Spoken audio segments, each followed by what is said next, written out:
देशभरातल्या 22 लाख तरुणांसाठी महत्त्वाची असणारी बातमी। नीट पेपर फुटी प्रकरणानंतर आता एमपीएससीच्या अधिकृत एक्स हँडलबाबत एक नवीन वाद समोर आलाय। लाखो विद्यार्थी परीक्षा वेळापत्रक जाहिराती आणि अपडेट्ससाठी या हँडलवर अवलंबून आहेत, मात्र हे हँडल अद्यापही व्हेरीफाईड झालेलं नाही।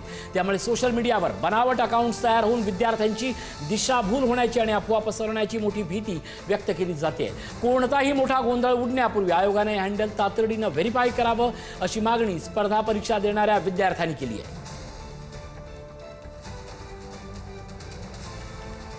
एमपीएससीचं अकाउंट हे व्हेरीफाय नसल्यामुळे अनेक विद्यार्थ्यांचा गोंधळ निर्माण होतोय। मात्र सोशल मीडियाच्या या जगात लाईक्स मिळवण्यासाठी अनेक अकाउंट हे बेकायदेशीर तयार होत असतात। याच पार्श्वभूमीवर चुकीचा मेसेज जाण्याची शक्यता जास्त असल्यामुळे अधिकृत हँडलवर टिक असावी अशी मागणी आता विद्यार्थी करत आहेत। आमचे प्रतिनिधी किरण ताजणे आपल्या सोबत आहेत। किरण, विद्यार्थ्यांची मागणी आहे की एमपीएससीचं सोशल मीडिया हँडल व्हेरीफाईड असावं। नेमका विद्यार्थी आणि का आणि कशासाठी ही मागणी करतायत?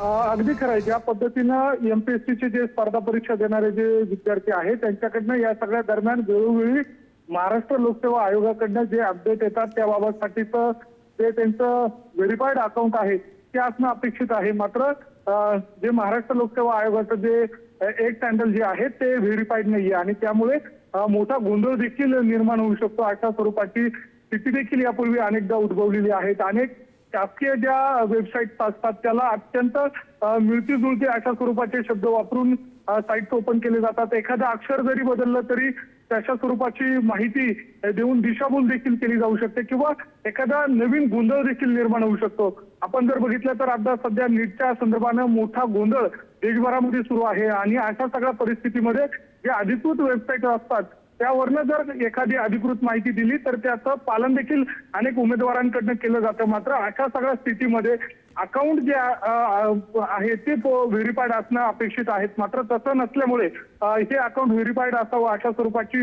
मागणी देखील विद्यार्थ्यांकडनं केली जाते। जर तसं नसेल तर मोठा गोंधळ देखील निर्माण होऊ शकतो। काहींकडनं दिशाभूल करून फसवणूक देखील होऊ शकते किंवा आयोगाच्या माध्यमातून कुठल्याही प्रकारचा संदेश न देता तशा स्वरूपाचा अकाउंट खुलं करून काही वेगळा मेसेज देऊन परीक्षा दरम्यान गोंधळ देखील निर्माण केला जाऊ शकतो। त्यामुळे आयोग या सगळ्या पार्श्वभूमीवर या संपूर्ण बातमीची दखल घेऊन येत्या काळामध्ये हे अकाउंट व्हेरीफाईड करेल का असा देखील या निमित्तानं प्रश्न उपस्थित होतोय। नक्कीच धन्यवाद या सगळ्या अपडेटबद्दल। किरण ताजणे आपले प्रतिनिधी आपल्याला या बातमीबद्दल अपडेट करत होते।